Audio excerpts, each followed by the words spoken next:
I am on a very strict energy diet. Like, if it doesn't feel like love or joy or peace or kindness, I don't want it. I don't even want it. Howdy. Food and community. The interesting thing is that I actually don't like this much time to pass before I make a video regarding the previews that I show, but there was so much going on, I didn't really know how to consolidate all these ideas. And let me just give you a brief overview of the different directions this video could have gone. I was thinking about doing a video regarding the experience I had in New Orleans with Brianna and Francisco, where we sat at this restaurant called Dakar and we made 3 new friends because we got to sit at a community table and share this amazing Senegalese food. I was thinking about the meals I shared in Germany with my circle there, and talking about the idea of how we built this amazing community from all these different backgrounds just from sharing the meals that we had. I was also thinking about making a video about what happened this weekend. It's Sunday evening, by the way, where I bumped into 4 of my former students, showing that the community that I built in the classroom was so tightly knit that we were able to continue having this amazing conversations even after I bumped into these kids. I bumped into them at the movie theater, and that was really awesome. So I had all these different directions that I was going to go with the video and with the theme. So what I'm going to do, and I'm hoping this actually works out well, is kind of consolidate these ideas under one theme. So under the topic of food and community, I want to discuss the idea of what am I consuming? And I'm genuinely hoping this works out. If it doesn't, it is what it is. And in order to talk about this idea, I saw this interesting TED Talk years ago. I'll see if I can find the link. If I can find the screenshot, I'll put it on here. That talked about how the greatest ideas and all these great inventions that we currently have, they all started in cafes and coffee shops. And that's where people would come together and share their incredible ideas.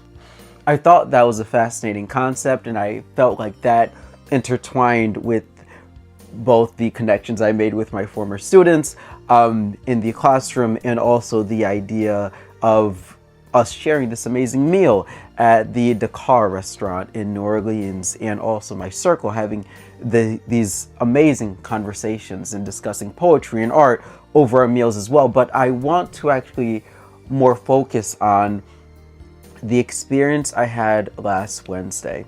I went to a pitch contest that was hosted by an organization called E4All.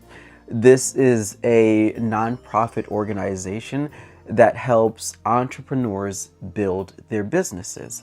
I am somebody that loves to be surrounded by great ideas. Again, I am very cautious as to what I consume. And I don't just mean with food, but I also mean with spiritually, mentally, emotionally. What am I consuming in this environment?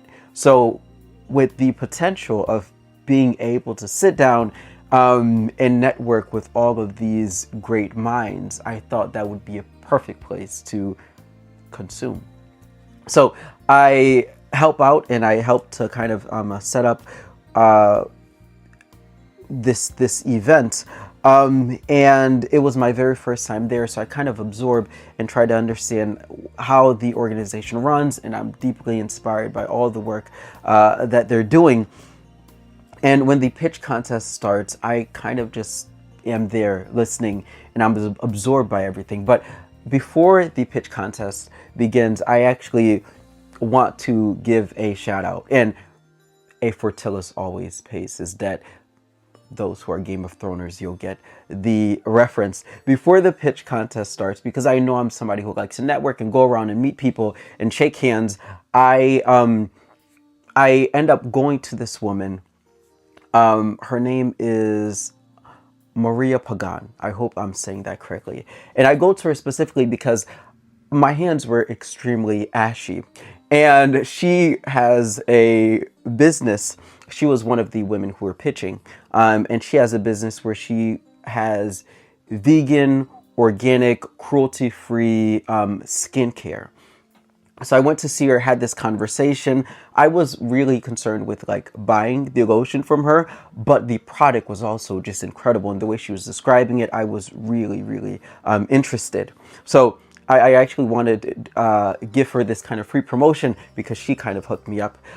So we're having this conversation and I see that there's a sample for sale and I ask her how much the sample is. And at first we were trying to like, do the transaction via Cash App and it wasn't working. So she just said, you know, here you go. You can just have this sample for free. So because of her kindness, I actually want to pitch the product for her. This is the hand lotion that she had given me for free. So I actually want to give her a shout out for that. Thank you very much for saving me that evening because my hands were really ashy. And desperate times call for desperate measures. So thank you for being my savior that evening. I also put her website on here as well. So that was before the pitch contest happened. So the pitch contest happens, deeply inspired, amazing ideas that were there this evening. I'm really hoping that this fits into my schedule and I can go to another one of these pitch contests.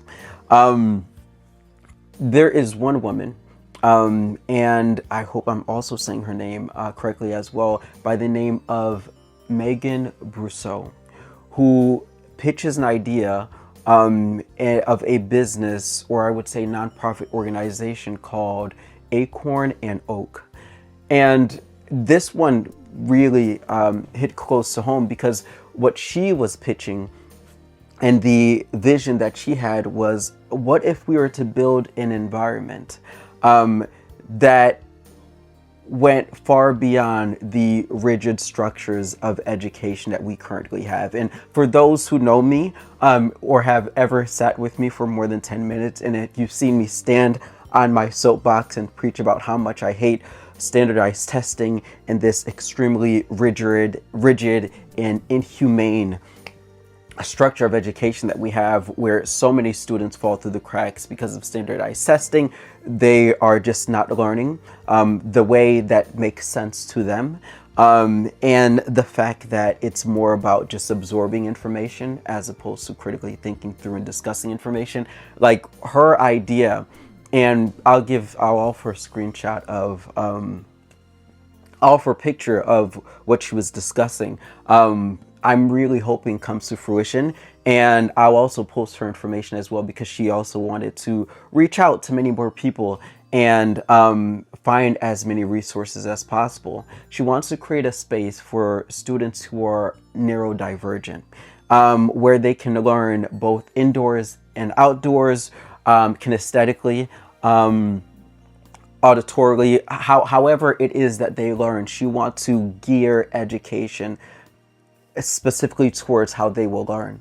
And I found that to just be such a humane, compassionate, inspiring concept, because that's one of the reasons I felt like I need to step away from education. I felt like it was just too rigid and inhumane and more focused on building robots as opposed to truly building and constructing critically thinking human beings.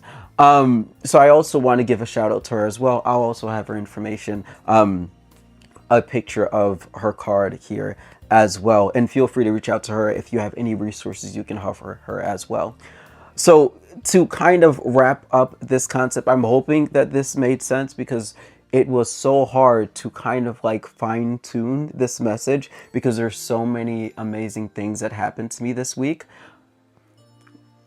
What am I consuming? That's a question that I am asking more and more these days. And whatever it is that I am consuming, is it aligned with what I feel like is my greater purpose, my calling, my greater mission, however you want to name it.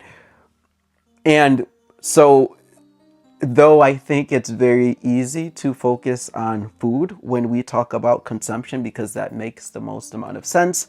I'm not just talking about the dinner tables where we share our meals. I'm also discussing the circles that we sit in where we are either discussing great ideas or we're gossiping and backbiting. What are you actually consuming and how is it helping you with your greater mission? I'll end the talk here because I know that I can make this a 25-30 minute speech and I don't want to do that. One thing that I will end with, by the way, is as another reason why I've been so busy and there's been such a delay between the previews in this video with the greater, bigger message is because I'm coming close to wrapping up Destiny's campaign and I am now in the process of organizing her celebration party, which will happen on May 4th. So I just wanted to share that as well. That's the end of this message. I'm really hoping it made sense, but if it didn't, feel free to contact me personally and we'll have a greater discussion about it. Yeah, I think that works out well. Have a wonderful day. And also, Eid Mubarak to everyone who was on this journey, this amazing Ramadan journey. So thank you all very, very much for listening. And I will see you on the next video, which I'm hoping happens much, much sooner than this one. Bye.